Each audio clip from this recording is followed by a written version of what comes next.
Cool. Remember I told you I went to the grocery store at 9 o'clock.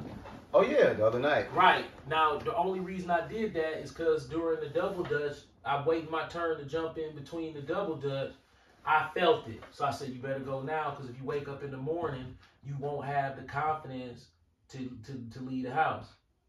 Hey. So if you go tonight, then you can lock yourself in the house until it's the next time to take your daughter to work. Now look, my daughter, she got driver's license, she got access to cars and all that, but she don't want to drive. I respect it. Plus, I'm like, if she did want to drive, I would let her drive.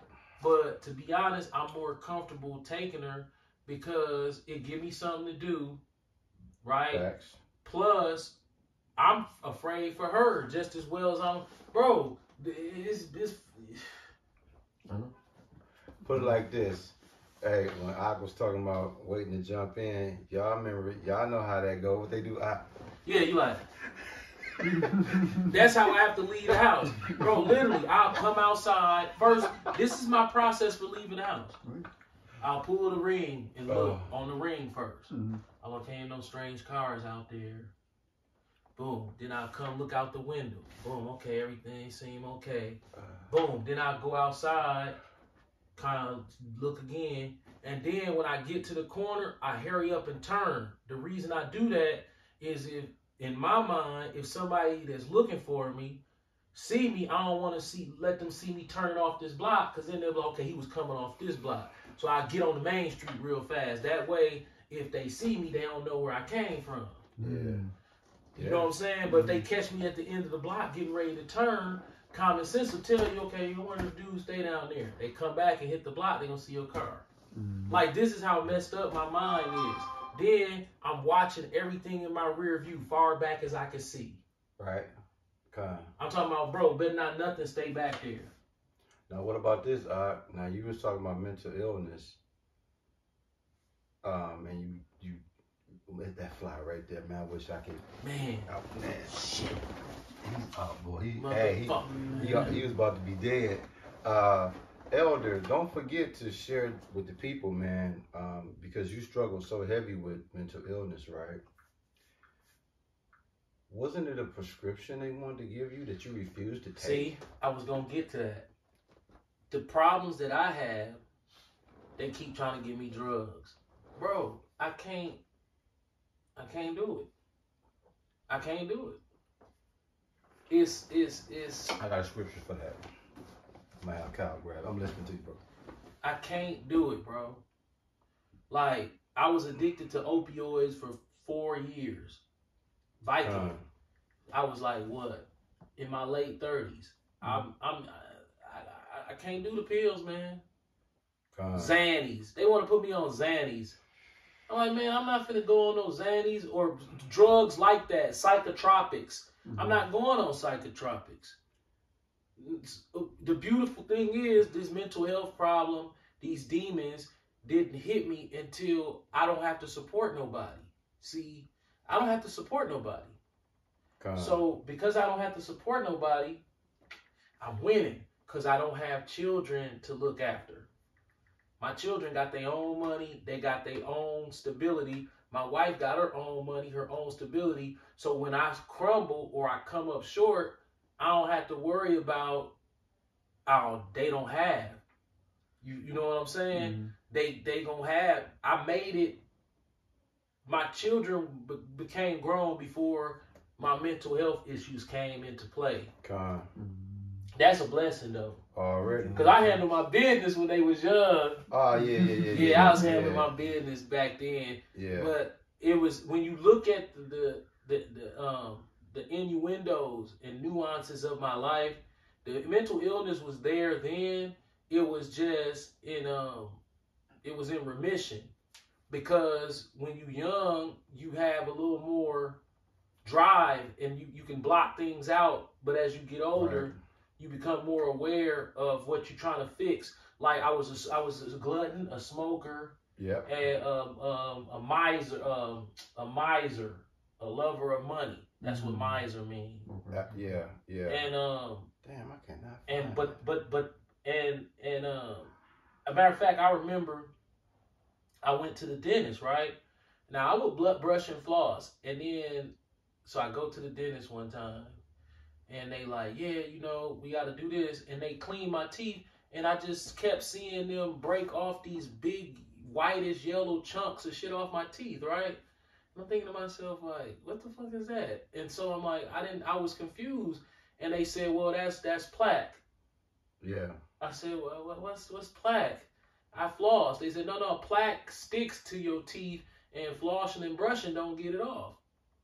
Bro, I was in my mid-30s and didn't know that. So there was signs of mental illness then. Grinding the teeth. I grind my teeth. That's a sign of mental illness. I didn't know that. I'm just thinking, I grind my teeth at night. But then with further, so there was signs of my mental health issues there. 1 Corinthians 6:19. But now it's like so many people have mental illness, especially when it comes to how they feed themselves. That's mental illness. Yeah. When you can't control your appetite and if you allowing the taste of food to dictate your health, then that's a mental health issue. Well, you just said something very important in that sentence. Food and health, right? That's the problem in the black community. When we think about food, health ain't even a factor. It's what I want to eat. Yeah. But if you think health first and then food, you know, the honey buns, the pork, all this gluttonous,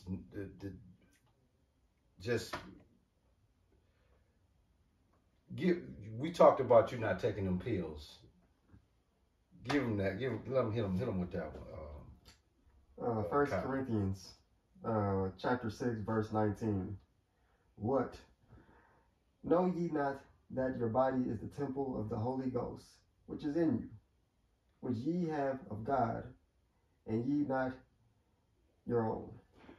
So when the elder was like, he can't take those pills, it's a personal thing and it's a spiritual thing. Because it's like, I feel like I can beat it with the Lord. Yeah, because he see, this is the thing that I has had this luxury for a long time, and I think it then got away from him a little bit. The elder has the luxury of being chauffeured. He talked about how his family carry him, right? But you know who carry him too?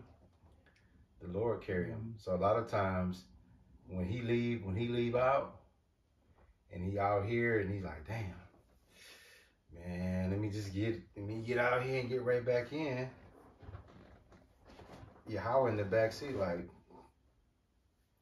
why you worried? I'm drive the car. Right, but see, Satan be like, man, you know, dude gonna leave you hanging. Say it again. Satan be like, dude gonna leave you hanging. My point is, even though we know the Lord is in the back seat, the Lord also could be running the play with Satan, like, hey, like he did with Job. That's where the fear of the Lord at. We don't know if he's sicking Satan on us or not. But whatever it is, we better act like we scared. Yeah. And see, that's where Ak is. He's like, okay, wait a minute. Is this a setup?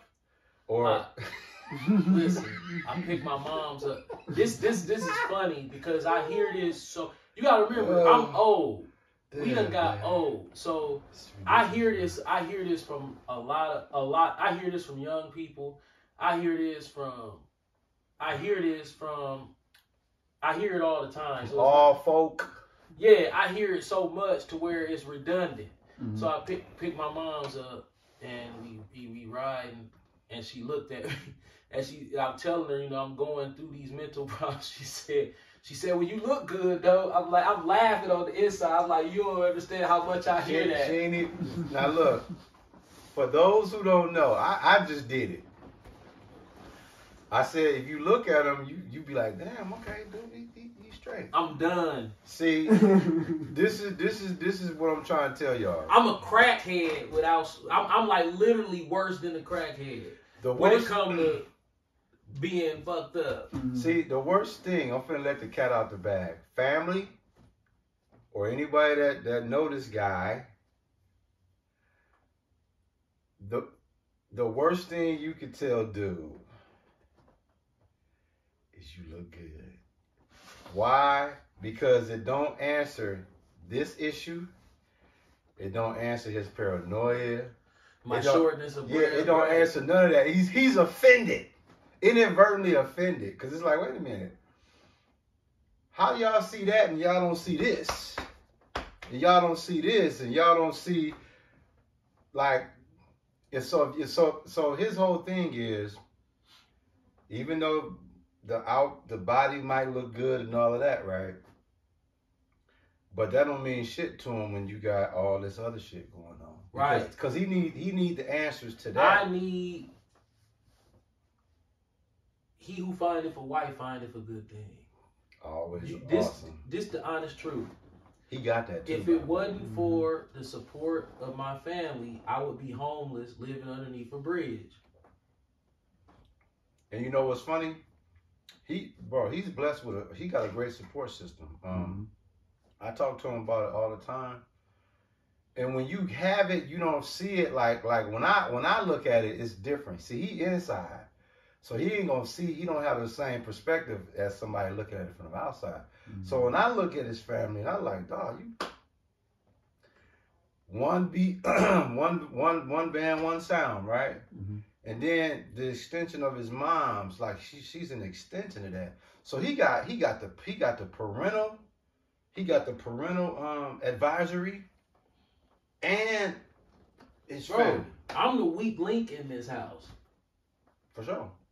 I'm the weak link because if it was all like I said, I can keep things clean and I can work. That's the beautiful thing. Yep. But look at what I do for a living.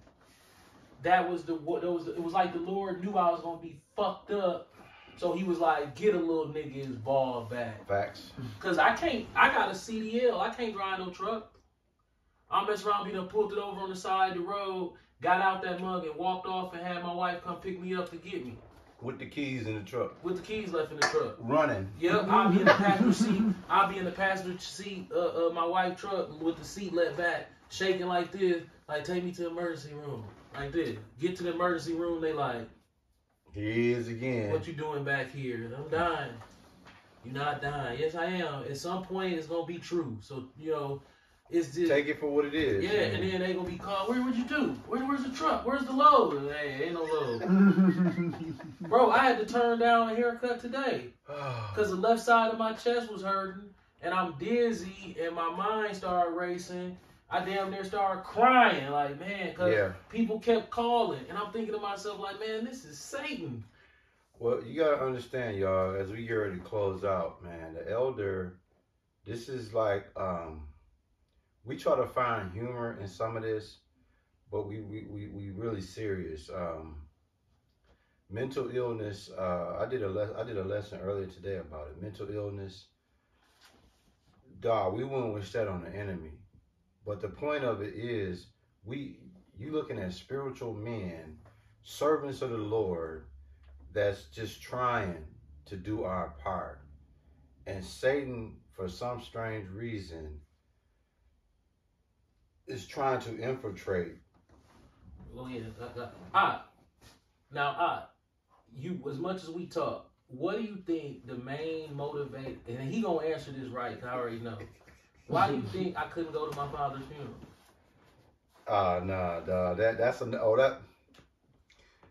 He would have acted, hey bro. He would have. I don't have the mental health capacity to do that. Yeah, he would have acted fool. That go to show you how bad my mental health is, because everybody else was there. That means they not as mentally as sick as me. I couldn't do it. Right, even if he wanted to, because he would have fucked around and lost it. Yeah.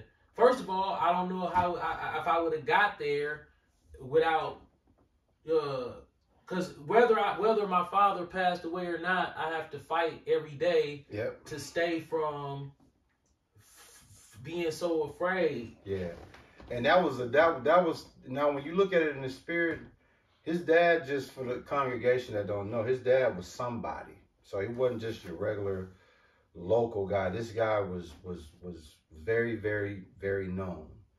And so a funeral like that is almost like a media circus. Bro, that's the worst setup for dude.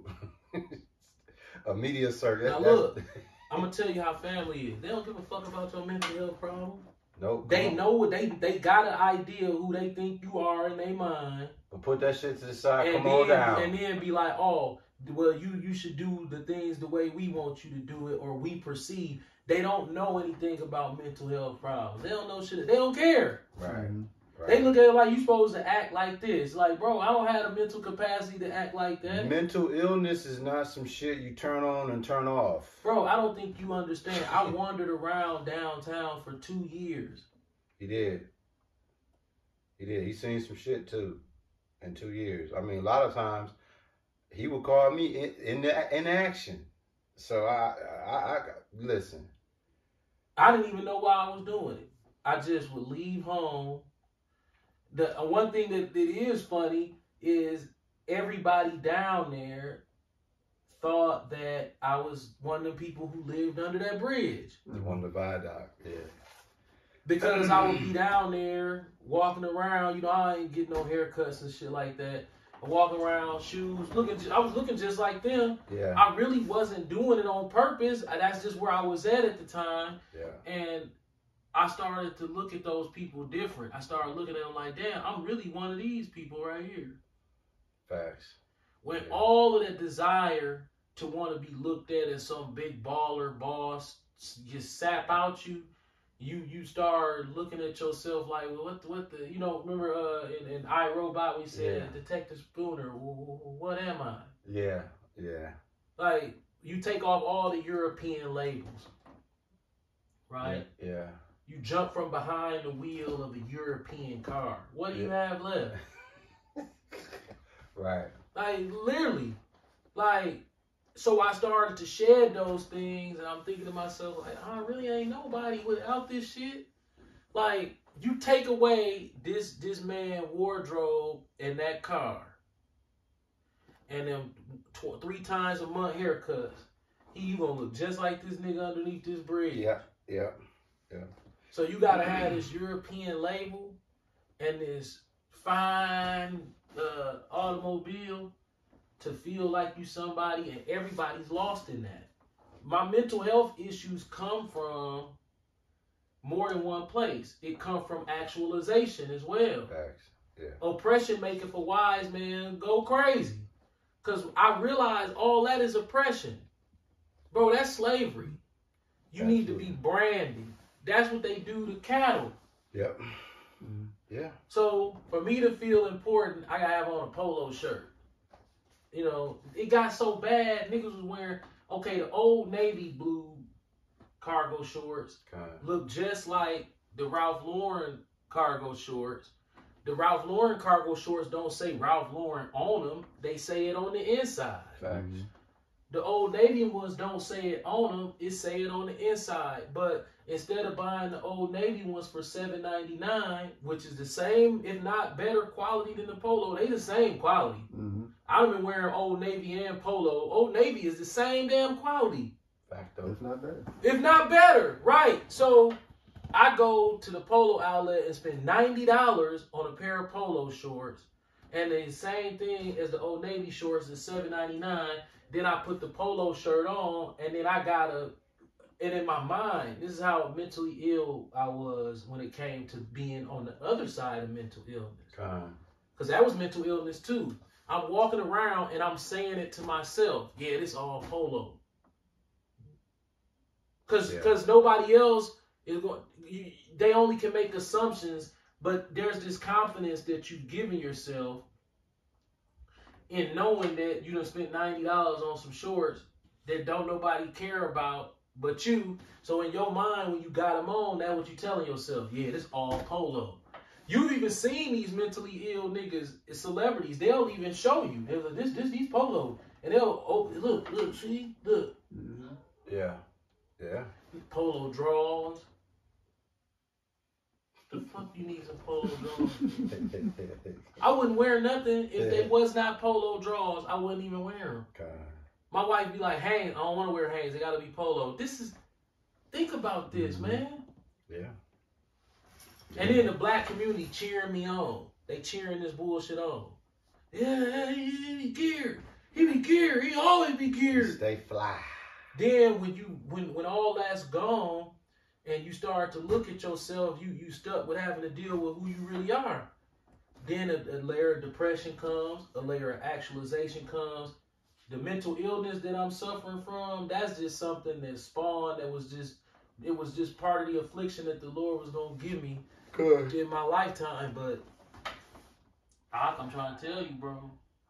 Hey, listen, man. Hey, we getting ready to close out. I'm going to give it back to the elder. Listen, if y'all didn't get nothing from today's word, the elder said something very profound.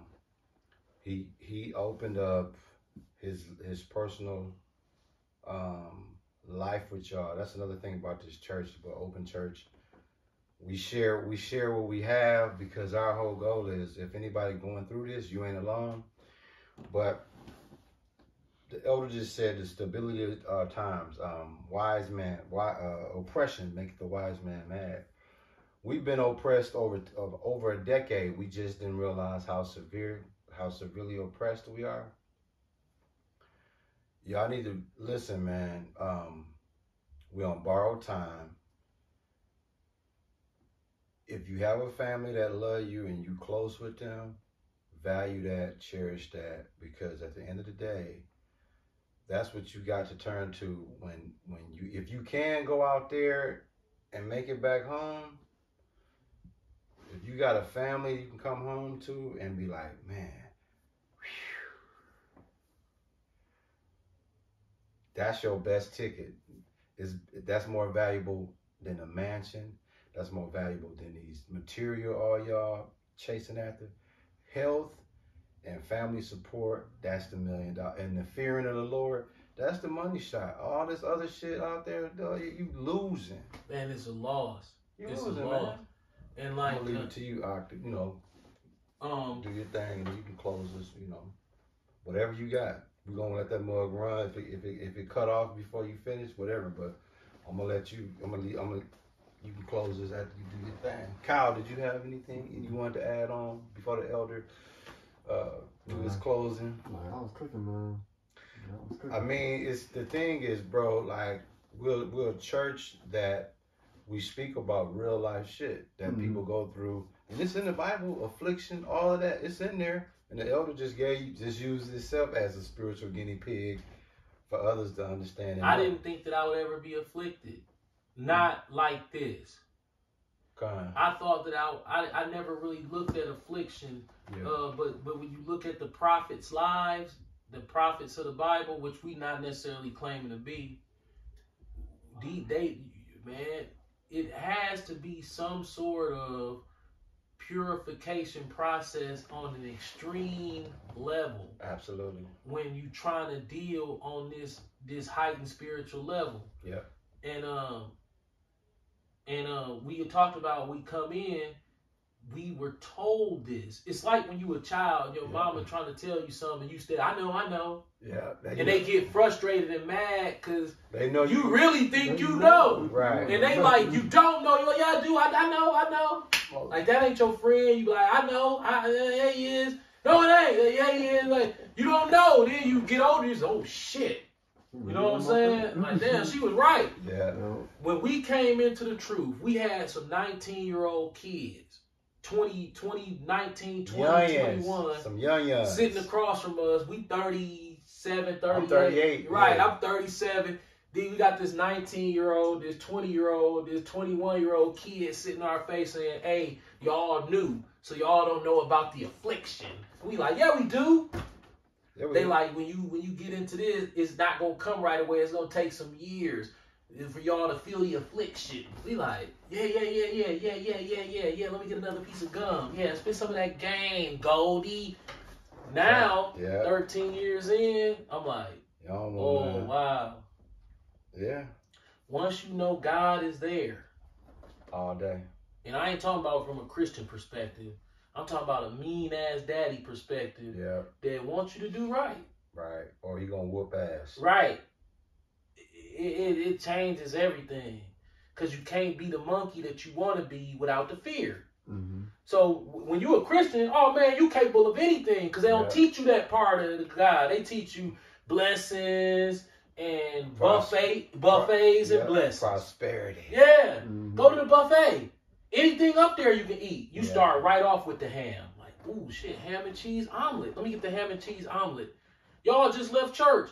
And if there's a woman around, you know, you looking, oh man, you know, women. No, man, it's a purification process in this. Yeah. So once you realize that, you're like, wait a minute, you stripped me all my fun. Christianity fun, right? Christianity fun. Well, why we can't have fun? You can't have fun. But I'm gonna give you the list of fun. God. Yeah. This the list of fun. I'm gonna get that too. This the list of fun. Yeah. I had it already pulled. This the list of fun on the closeout. God. We only got a couple minutes left. God. Here we go. Ecclesiastes chapter 12, verse 13. Let us hear the conclusion of the whole matter. Fear Yahweh, keep his commandments. For this is the whole duty of man. Whole duty of man. Hey, is me building. Damn, I missed him. Is me getting my credit up, getting my bank account up, and going buy me a fine Mercedes Benz? Is that the duty of man? No. Mm-mm. Is the duty of man to have a closet full of fine vines? Is the duty of man to be a gym rat and an Instagram? You know how they be on Instagram. Here they go. Here they is on Instagram. The world made me before it break me. Hey, all right, what about the ones in You know, jail? like this. The camera angle from here. It was all a dream until it became a reality. You know what I'm saying? You know what I'm saying? Like, this is what niggas, like when I see that, I'm like, whoa. No. Like that is, but guess what? If you in the world, you'll look at dude posing like that and be like, you know what? I'm feeling that. I'm feeling that. Now look, This nigga right here, he owned to something. They be looking off into space with a cigar, like this day I bought the dream is the day I believe the dream. That is not the duty of man we talk about. The duty of man is everything you touch got a booby trap in it. Yeah, quicksand. Yeah. The Lord made you lustful when you was young. Ooh, you wanted to get up in them women. And then guess what he did? He tricked you because you got her pregnant. And you like, yeah, my baby mama, man. My wife got a baby mama too, man. Wait a minute. Yeah, that's an extra person to worry about. See, had it just been you, see, you would have been a way lot less worry in your life. You'd only had to worry about your disgusting carcass dropping dead. But see, the Lord tricked you with lust. Facts. And hormones. Yeah. To repopulate the earth because he wanted you to feel stupid. I'm convinced that when he allowed us this gift of reproduction, if you really knew what you was doing before you did it, you probably wouldn't do it. If you had to deal with afflictions and fear, you'll probably be like, nah, I ain't gonna be nobody's parent, because then you're gonna always be worried about them. Okay. And then they might die before you. And then this is just that's go back to pride. Okay. This is why it's not good to be proud. We don't have nothing to be proud about. Absolutely. Pride is only there when you're not feeling no immediate affliction. But I see it there in a lot of wicked men. You know, they shot in the hospital. Hey, I'm on these pills, man, but they can't do nothing to a soldier. I'm going to be back out here on their ass. Yeah, I'm not talking about them type of proud niggas. Right. I'm talking about we don't have anything to be proud of. My pride only come when I'm not getting my ass whooped. Facts. Like if I'm walking around like, man, I feel great today. Got a little money in my pocket, car running good, bills paid. Can't tell me nothing. Can't tell me nothing, right? But then when the left side of that chest go to hurting that same day, now all of a sudden you in the car, the radio off. You in the car like dude in Harlem Nights. You in the car like this. Yeah. What happened to all that rah-rah shit? This shit got real. Right. See, I try to walk around all day now, like, don't do it. Because as soon as you do it, the left side of your chest gonna start hurting. Absolutely. You know what it feels like to be at home by yourself, then the left side of your chest start hurting, and then you know that you got family members that be at home by themselves. Everybody in your family getting older. Absolutely. So the fear of the Lord is the ultimate goal of man. So we're shedding, we about to close. Yeah. We're shedding this worldliness, preparing for death, trying to clean ourselves up for death, and understanding that the only thing that matters is, let's get it one more time. God. Ecclesiastes chapter 12, verse 13. Let us hear the conclusion. The conclusion. When you got the dirt on you and you're in the box, what did God want you to be known for? God. Fearing him. Already. And keeping his commandments. For this is the whole duty of man. That's Not giving you a big old highs. Yeah, big boy highs. Right. With the circular brick driveway. And get you a couple Mercedes Benz and a Bentley and put it in there. Right. You know? And get you a private jet. He don't care nothing about that. I know this world seems like he does, but he don't. The little that a poor man have outweigh the riches of many men. Might well get that one more because he gotta go. And we still got. I don't think it cut. It ain't cut. You didn't hear it cut off, right? Okay, good. Real quick. Psalms chapter 37, verse 16. A little a righteous man hath is better than the riches of many wicked. For the arms of the wicked shall be broken, but the Lord upholdeth the righteous.